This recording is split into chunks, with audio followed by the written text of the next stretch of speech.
Il y a fort longtemps, nous vivions en paix et en harmonie dans notre forêt. Par-delà celle-ci, la prospérité s'étendait sur tout Hyrule. Jusqu'au jour où le mal et l'obscurité attaquèrent le royaume et s'immiscèrent dans mon corps, sous mon écorce. J'avais connaissance du passé et du destin du jeune Link. Je n'ai jamais eu d'autre choix que de l'envoyer affronter le monde et ses vils esprits. C'est ainsi qu'a débuté sa quête. Un morceau de mon écorce l'a accompagné et protégé tout au long de son périple. Son bouclier. Regardez le jeune homme qui me revient aujourd'hui, tant de temps après ces événements. Il a parcouru tout ce chemin pour ramener ce bouclier, ce bout de mon être. Je n'ai pas les mots face à ça.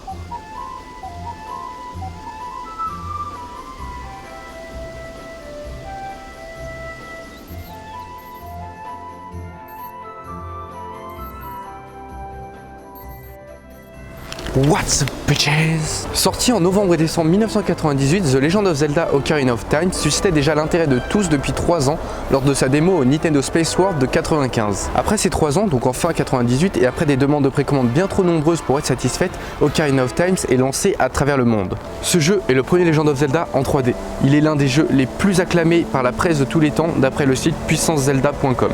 Globalement, Ocarina of Time on raconte les origines du royaume d'Hyrule. C'est un élément qui fait fortement augmenter l'attente des fans de la saga car l'histoire n'était pas vraiment développée dans les jeux précédents. Les éléments apportés dans ce jeu ont fréquemment été réutilisés dans les jeux suivants. On peut noter par exemple l'étroit lien qu'il y a entre Ocarina of Time et Twilight Princess à travers le personnage de Hero's Shade, qui serait le Link d'Ocarina of Time, mais dans le futur. Qu'on aime Ocarina of Time ou non, on ne peut pas nier qu'il est le jeu qui a permis à la saga Legend of Zelda d'avoir son succès actuel. Si vous ne l'aviez pas encore saisi, cette vidéo va parler d'Ocarina of Time et plus précisément le bouclier Mojo de Link. La scène d'introduction de cette vidéo était un tribute à ce jeu qui est bien souvent considéré comme le meilleur de la saga, malgré que cela soit souvent subjectif dû à la nostalgie apportée par celui-ci. J'ai donc voulu rendre hommage à Ocarina of Time à travers ce petit scénario plus proche du manga d'Akira Himekawa que de l'histoire du jeu. Dans ce manga, l'histoire du bouclier est bien plus intéressante et travaillée que dans le jeu car il lui donne une plus grande importance morale. Je m'explique. Dans le manga, il est unique et n'est pas achetable. Contrairement au jeu où il est achetable à l'infini dans les boutiques et également trouvable dans les petits coffres en bois. Le manga a donc pour moi une dimension bien plus forte et profonde que le jeu vidéo. Mais ce dernier ayant été créé avant, il reste l'histoire originale qui est d'ailleurs bien plus immersive. Pour bien tout comprendre à ce que je vais dire dans cette vidéo et ne pas être spoilé sur l'histoire, il est préférable que vous ayez joué au jeu, même si cela n'est pas nécessaire. Le bouclier Mojo est fait de bois et d'écorce. Sur celui-ci est peint la représentation de l'émeraude Kokiri, une des 3 pierres ancestrales. L'histoire de ce bouclier n'est pas la même dans le jeu et dans le manga. Dans le jeu, Link est réveillé par Nevi la fée à coups de hey qui t'agresse déjà les tympans. Après l'avoir réveillé, elle lui explique qu'elle est sa partenaire et que le vénérable Mojo veut le voir. Link sort donc de chez lui, croise Saria, puis va en direction du vieux sage. Le chemin lui est barré par Mido qui refuse de le laisser passer à moins qu'il ne se procure une épée et un bouclier. Un petit détour par la boutique nous laisse apercevoir le bouclier Mojo, en vente pour la modique somme de 40 rubis. Link repart en direction du village et tant qu'à faire, pourquoi ne pas récupérer la moitié de cette somme directement chez Mido, étant donné qu'il est occupé à bloquer le passage? De retour à la boutique et après avoir vidé sa bourse, on obtient le superbe bouclier Mojo, objet central de cette vidéo.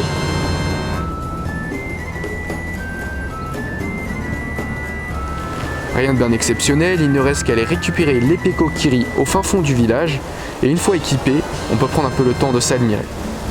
Puis il ne reste plus qu'à aller retrouver ce bon vieux Mido, qui cette fois nous laisse passer et approcher le vénérable Mojo. Le vieillard nous explique que le royaume d'Hyrule est en danger, qu'une aura maléfique s'étend sur le monde. On y apprend également que le sage est sous l'emprise d'une odieuse malédiction, ce à quoi je fais référence dans mon intro. Link débute donc sa quête en entrant dans le tronc du vieux sage. Nous avons donc ici un simple bouclier en bois que l'on peut se procurer dans n'importe quelle boutique de la forêt Kokiri. Mais comme j'ai dit un peu plus tôt, Akira Himekawa a rendu l'histoire du bouclier bien plus intéressante dans ses mangas. Leur histoire est bien entendu fidèle, mais rendue plus crédible et réaliste. On retrouve Link dans la forêt, et Mido encore une fois l'empêche d'aller voir le vénérable Mojo, à moins qu'il obtienne une fée, et non pas un équipement cette fois-ci. S'il n'avait pas de fée, c'est parce que Link n'était pas un véritable Kokiri, malgré qu'il ait toujours vécu dans cette forêt. La même nuit, un démon attaque le vieux sage. Ce dernier envoie donc Navi chercher Link. Celui-ci, réveillé par une fée, a les yeux pétillants car il possède enfin son compagnon d'aventure. Navi lui explique immédiatement le problème et lui annonce que Mojo est en danger. Notre héros accourt et se retrouve face au monstre insectoïde géant Goma. Fort de son courage, Link attrape son lance-pierre et décide d'aller l'affronter seul. Mido se munit de son épée Kokiri et choisit tout de même de l'accompagner. Link terrasse son adversaire d'un coup de lance-pierre dans l'œil, ce qui libère le vénérable Mojo de sa malédiction. Malgré cela, il est trop tard, et le sage se meurt tout de même. Il lui annonce donc sa quête dans son dernier souffle, et lui donne l'émeraude Kokiri, première pierre ancestrale. C'est là qu'arrive la partie intéressante. Le vieillard dit à Link de se fabriquer un bouclier à partir de son bois et son écorce, ce qu'il fit avec l'épée Kokiri que Mido lui offre afin qu'il puisse se défendre lors de son périple à travers Hyrule. C'est ainsi qu'il tailla le seul et unique bouclier Mojo. Juste avant de partir, Link récupère l'ocarina de Saria pour ne pas oublier la forêt et part à l'aventure. À ce moment des mangas, il ne reste que 2 points importants. Après avoir récupéré les 3 pierres ancestrales, Link se rend au château d'Hyrule qui est assiégé par le tyran Ganondorf. En voulant sauver la princesse Zelda dans le château en flammes, notre courageux héros affronte un squelette, probablement un Stalfos. L'épée de ce dernier touche le bouclier en bois, ce qui le brûle instantanément. Le bouclier étant unique, il disparaît ainsi définitivement de l'histoire. Enfin, sur l'avant-dernière page du second manga, on voit que le vénérable Mojo rebourgeonne après que Link soit redevenu enfant. Le sage grandit donc en même temps que Link prend de l'âge et devient adulte. Dans cette version, le bouclier est un rappel constant aux origines du héros et n'est plus un simple bouclier en bois. On ne peut qu'imaginer la frustration de Link lorsqu'il est détruit lors de l'assaut de Ganondorf. Pour cette 10e construction, j'ai demandé aide, conseil et matériel à un ami menuisier, ce qui va la rendre un petit peu différente des vidéos précédentes. Le résultat est quelque chose de bien plus beau, travaillé et professionnel que si j'avais dû le faire sans son aide. J'ai commencé par faire un dessin sur du papier cartonné taille réelle afin d'avoir un modèle aux bonnes dimensions. Enfin, surtout aux dimensions que je souhaitais car Link est un enfant et j'ai donc fait les dimensions proportionnellement à ma taille. Je pense avoir dit le plus important, donc passons à la fabrication.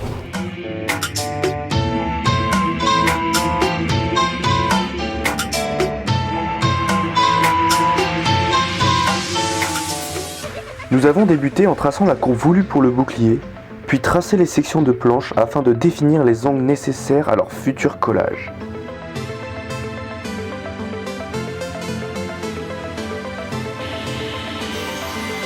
Nous découpons ensuite des planches en chêne, bois choisi pour sa résistance et sa solidité.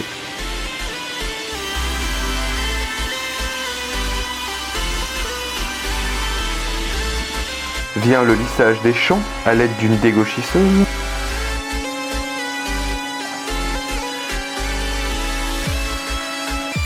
Après cela, les planches sont corrigées à la raboteuse, ce qui consiste à diminuer leur épaisseur.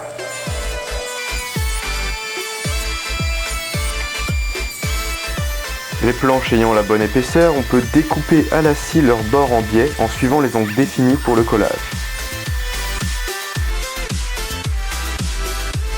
Le collage à plat va consister à fixer chaque pièce en bois bord à bord avec de la colle, ce qui va permettre d'obtenir après coup une planche courbée comme définie sur le schéma de départ.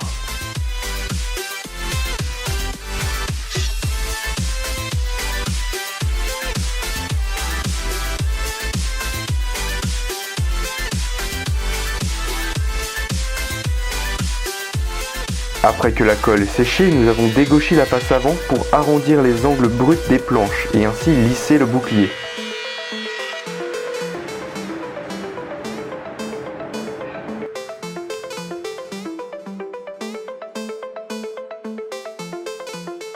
Pour obtenir un logo visuellement plus beau, j'ai fait le choix de le creuser à la défonceuse afin de lui donner un relief bien visible.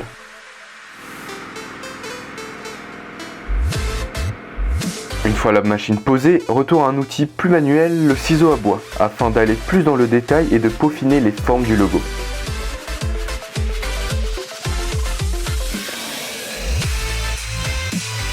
Après avoir terminé le logo, on découpe de nouveau en biais la bordure extérieure du bouclier afin d'obtenir sa forme finale. Vous ne verrez pas sa fabrication, mais entre deux étapes, j'ai fabriqué une poignée en métal afin de pouvoir porter le bouclier. Il ne restait donc plus beaucoup d'étapes. Casser les angles de la face avant à la râpe afin de lui donner un air un peu plus réel, peindre le logo dans une couleur rouge qui deviendra un peu plus pâle après avoir séché, puis vernir en plusieurs couches le bouclier et enfin égrainer le vernis pour garder un rendu lisse. Ces étapes terminées, j'obtenais enfin le bouclier Mojo.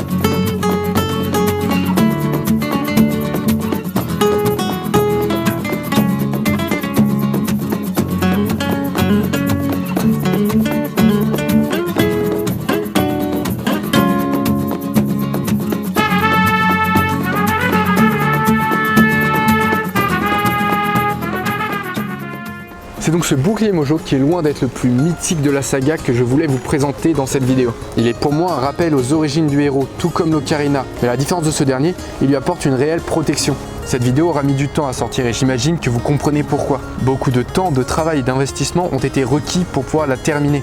Alors si la vidéo de cette fabrication vous a plu, n'hésitez surtout pas à me le faire savoir et surtout à partager cette vidéo. Ce sont les plus belles récompenses que vous pouvez apporter au travail d'un vidéaste. Un énorme merci à toutes les personnes qui m'ont aidé sur cette vidéo de près ou de loin. Je vous laisse sur cette dernière séquence et on se retrouve au plus vite. Hasta bientôt.